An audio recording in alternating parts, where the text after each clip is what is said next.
시청자 여러분 안녕하십니까? VOA 뉴스투데이 시작합니다. 미국의 토니 블링컨 국무장관이 중국과 북한, 이란이 우크라이나를 침공해 전쟁을 벌이고 있는 러시아를 지원하고 있다고 거듭 밝혔습니다. 특히 북한과 이란은 무기를 직접 공급하고 있으며 중국은 이중용도 품목을 넘기고 있다고 지적하면서 제재를 이어갈 것이라고 밝혔습니다. 조은정 기자가 보도합니다. 미국 상원 외교위원회 예산검토 청문회에 출석한 토니 블링컨 국무장관은 러시아에 대한 북한과 중국, 이란의 지원 문제를 다시 지적했습니다. 특히 북한과 이란은 직접적으로 무기를 공급하고 있고 중국은 이중용도 물품을 지원하고 있다면서 구체적인 상황을 밝혔습니다. We have not seen China provide actual weapons to Russia for use in Ukraine. North Korea is doing that. Iran is doing that. China is not. What we are seeing is China provide overwhelming support to Russia's defense industrial base. 70% of the machine tools that Russia is importing are coming from China. 블링컨 장관은 그러면서 이 같은 상황으로 러시아는 탱크와 대포, 탄약을 기록적인 속도로 생산하고 있다면서 자신이 지난달 중국을 방문했을 때 시진핑 중국 국가주석과 왕이 외교부장에게 이 문제를 직접 제기했다고 밝혔습니다. 또 러시아의 이중용도 물품 제공에 관여한 것으로 확인된 100개 이상의 중국 기업을 이미 제재했으며 앞으로도 계속 제재할 것이라고 말했습니다. 블링컨 장관은 이어 바이든 행정부의 대중국 접근법에 두 가지 근본적인 변화가 있었다면서 미국 내에서는 경쟁력에 투자하고 대외적으로는 동맹 파트너와 이전과 다른 방식의 협력을 하고 있다고 밝혔습니다. 블링컨 장관은 상원 세추위 국무 외교활동소위원회의 예산청문회 모두 발언에서도 중국과 러시아 위협을 지적하면서 동맹 파트너들과의 협력을 거듭 강조했습니다. Because of the actions we've taken, the United States is stronger economically, diplomatically, militarily than we were a few years ago. We've made historic investments here at home in our competitiveness, in our innovation, in our infrastructure. We've renewed our alliances. We've built new ones. We've secured unprecedented alignment with key partners in Europe, in Asia, and beyond. 블링컨 장관은 그러면서 식량 안보와 기후변화, 초국가적 부패, 마약류인 펜타닐 문제 등은 어느 국가도 혼자 해결할 수 없다면서 미국의 지도력이 필요하다고 강조했습니다. VOA 뉴스 조은정입니다. 미국 국방부는 북한의 도발과 위협에도 불구하고 미한 동맹은 영내와 그 너머에 평화와 안보, 안정을 가져왔다면서 미국과 동맹들이 한반도 긴장을 고조시킨다는 세르게이 라브로프 러시아 외무장관의 최근 발언을 일축했습니다.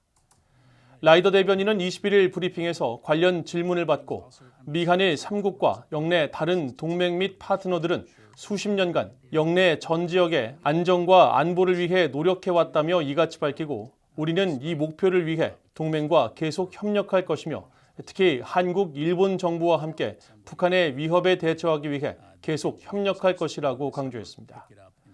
또 북한이 이런 위험을 관리하고 한반도의 항구적인 평화를 구축하기 위한 실질적인 논의에 복귀할 것을 촉구했습니다.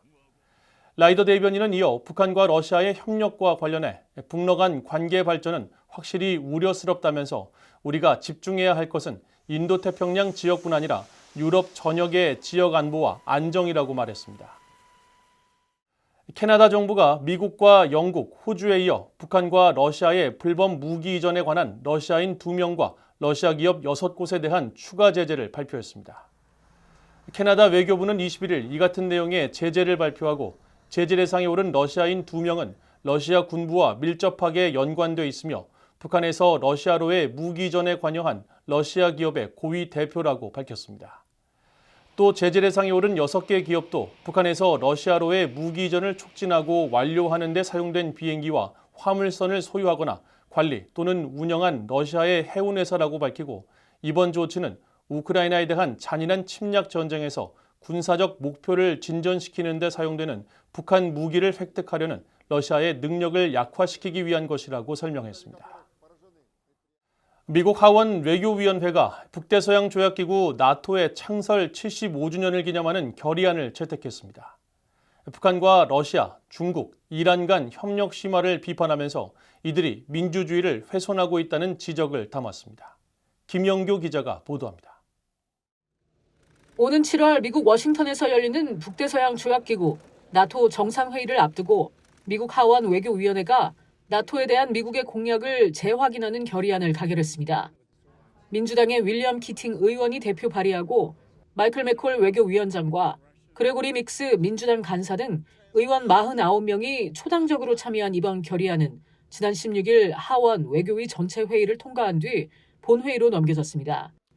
결의안은 특히 북한을 비롯한 러시아, 중국, 이란 간 협력 심화 움직임을 비판하면서 나토를 통한 대서양 연안 국가 간 협력은 적들의 악의적 영향력 확산을 막는 보루 역할을 한다고 강조했습니다. 이어 러시아와 중국, 북한, 이란과 같은 권위주의 정권은 정치와 경제, 안보 분야에서 협력을 늘리고 민주주의 원칙을 훼손하며 민주적 제도에 대한 불신을 심어왔다고 비판했습니다. 결의안은 또 중국 문제에 대한 나토 동맹국 간 협력의 중요성을 강조했습니다. 나토는 중국이 유럽 대서양의 이익과 안보 및 가치에 제기하는 체계적인 도전에 대처하는 한편 중국을 억제하고 규칙 기반의 국제 질서를 옹호하는 데 있어 동맹의 신뢰를 보여주는 데 중요한 집단 방위 원칙에 계속 전념하고 있다는 겁니다. 결의안은 또 러시아에 대한 북한의 탄도미사일 등 무기 제공과 관련해 국제사회의 비판이 이어지고 있는 상황에서 우크라이나에 대한 지속적인 지원의 중요성을 강조했습니다.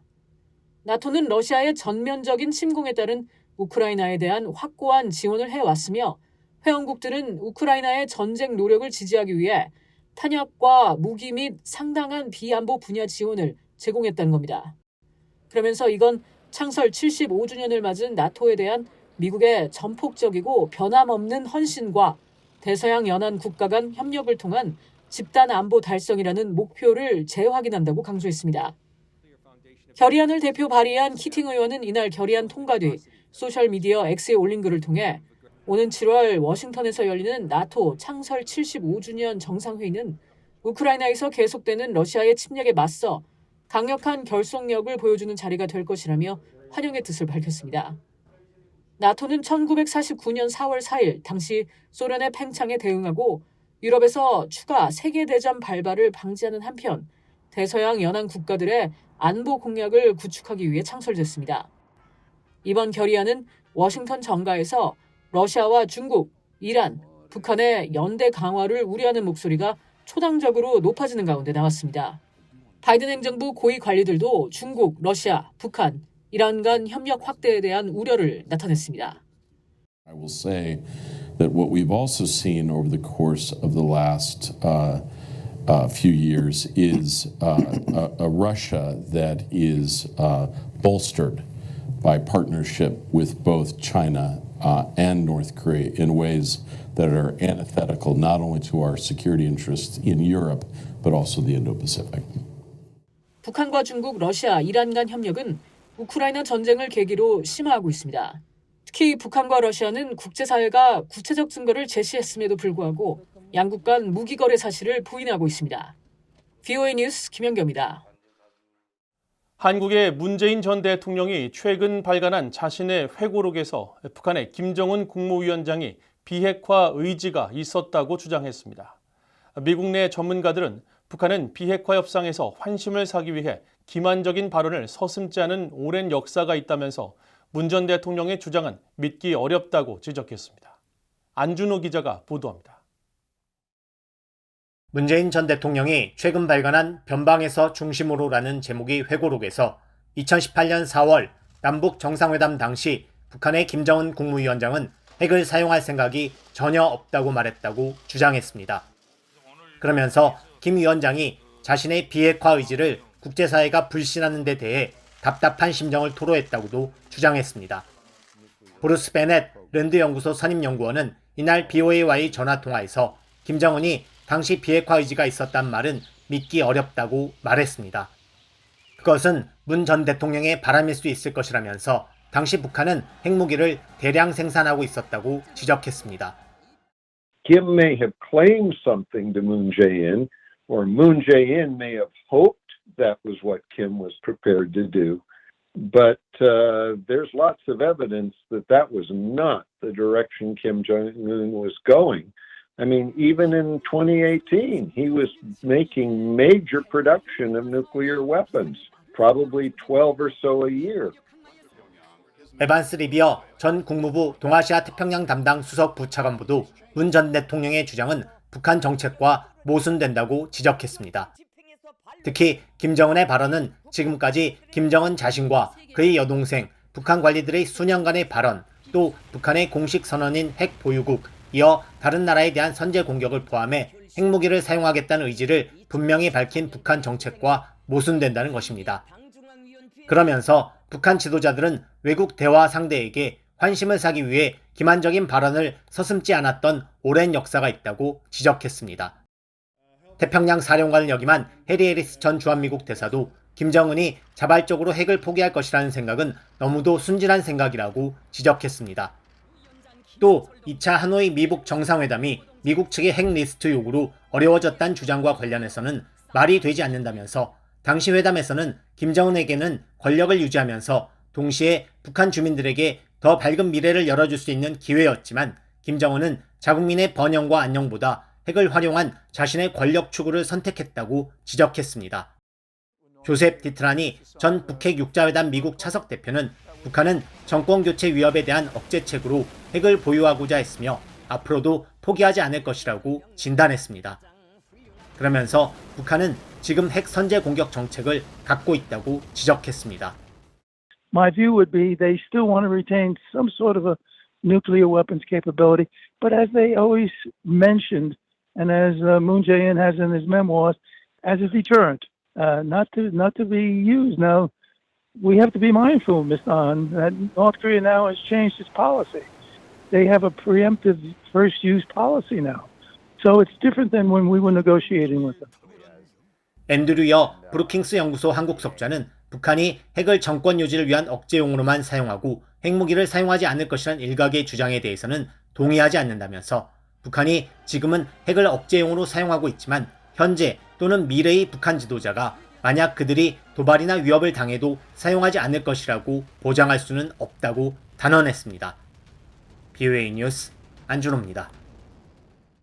한국의 문재인 전 대통령이 회고록에서 대북전단 수준이 저열하다고 밝힌 데 대해 탈북단체들이 대북전단은 객관적 사실을 담고 있다며 정면으로 반박했습니다.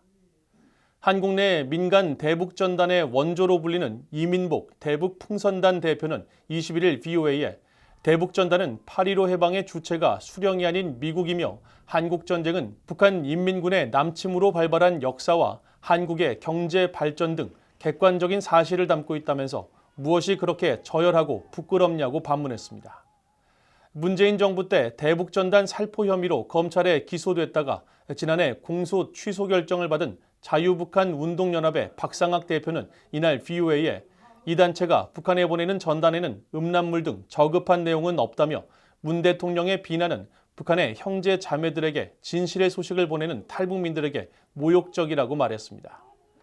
그러면서 한국의 발전사와 함께 김정은의 3대 세습 독재 비판, 형님을 살해한 악마, 인간백정 김정은, 김정은을 특수정치범으로 고발한다는 내용의 전단을 보낸다고 밝혔습니다.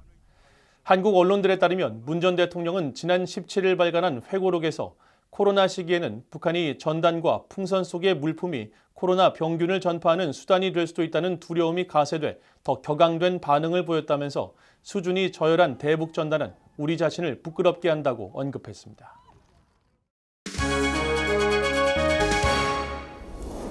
국제뉴스입니다. 헬리콥터 추락 사고로 숨진 에브라임 라이시 이란 대통령의 장례 일정이 21일 시작됐습니다. 현지 언론에 따르면 아야톨라 알리 하메네이 이란 최고 지도자는 장례식이 진행되는 5일간을 국가 애도 기간으로 선포했습니다. 라이시 대통령의 시신은 현재 사고 현장 인근인 타브리즈에 안치돼 추모객들이 몰렸으며 이란 정부는 오는 23일 마슈하드에서 라이시의 장례식을 진행하고 나머지 사망자들의 시신은 수도 테헤란으로 옮긴다고 밝혔습니다. 한편 이란 선거관리위원회가 오는 6월 28일 대통령 보궐선거를 실시한다고 발표한 가운데 이란 국영 매체들의 추모 분위기와 달리 라이시 대통령의 사망 소식에 환호하는 시민들의 모습도 목격되고 있습니다. 2022년 히잡을 제대로 착용하지 않았다는 이유로 경찰에 끌려가 의문사한 당시 22살 여대생 마흐사 아미니 씨의 고향인 사케즈 등 일부 도시에서는 시민들이 불꽃을 떠뜨리고 기뻐하는 모습 등이 소셜미디어 X 등에 게시됐습니다. 라이시 대통령은 재임 중 히잡 미착용 여성을 단속하는 도덕경찰 재투입 등으로 인권 탄압에 대한 비판을 받았으며 아미니 씨 의문사 사건 이후에는 이른바 히잡 시위로 불리는 대규모 반정부 시위가 일어났고 이란 당국의 유혈 진압으로 수백 명의 사망자가 발생했었습니다. 유엔 사무총장과 유럽연합 정상회의 상임위장, 미국 국무부 등이 산악지대에서 헬리콥터 추락 사고로 사망한 이란의 에브라임 라이시 대통령과 아미르 압돌라히안 외무장관 등을 애도했습니다. 안토니오 구테우스 유엔 사무총장은 라이시 대통령과 관련한 이란 내의 인권, 여성 문제와 별개로 라이시 대통령 일행의 사망에 애도를 표했다고 스테판 두자릭 유엔 사무총장 대변인이 밝혔습니다. 또 미국 국무부의 매튜 필러 대변인은 20일 보도자료를 통해 이란 북서부에서 발생한 헬리콥터 추락 사고로 라이시 대통령과 압돌라히안 외무장관 그리고 그 밖의 대표단이 사망한 데 대해 공식적인 애도를 표한다고 밝혔습니다. 이어 이란이 새 대통령을 선출함에 따라 우리는 이란 국민과 인권과 근본적인 자유를 위한 그들의 투쟁에 대한 우리의 지지를 재확인한다고 강조했습니다. 또 샤를 미셸 유럽연합 EU 정상회의 상임위장과 러시아의 블라디미르 푸틴 대통령, 일본의 하야시 요시마사 관방장관, 중국 외교부, 마무드 아바스 팔레스타인 자치정부 수반 등도 조의를 표했습니다. 한편 이란 국영 IRNA 통신은 20일 헬리콥터 추락의 원인이 기술적 결함이었다고 보도했으며 이란 군과 전문가들이 정확한 추락 원인을 조사 중이라고 무하마드 바게리 이란 군 참모총장이 밝혔습니다. 조 바이든 미국 대통령이 국제형사재판소의 검사가 이스라엘 총리와 국방장관 등에 대한 체포영장을 청구한 데 대해 터무니없는 짓이라고 비판했습니다. 바이든 대통령은 20일 성명을 통해 체포영장을 청구한 검사가 무엇을 암시하든 이스라엘과 하마스 사이에는 등가 관계가 전혀 없으며 미국은 이스라엘 안보에 대한 위협에 맞서 언제나 이스라엘 편에 설 것임을 분명히 한다고 밝혔습니다. 바이든 대통령은 이날 백악관에서 열린 유대계 미국인 유산의 달 행사에서도 지난해 10월 팔레스타인 무장정파 하마스의 기습으로 이스라엘인 1,200명이 희생된 점을 언급하면서 가자지구에서 일어나는 일은 대량 학살이 아니라고 거듭 강조했습니다.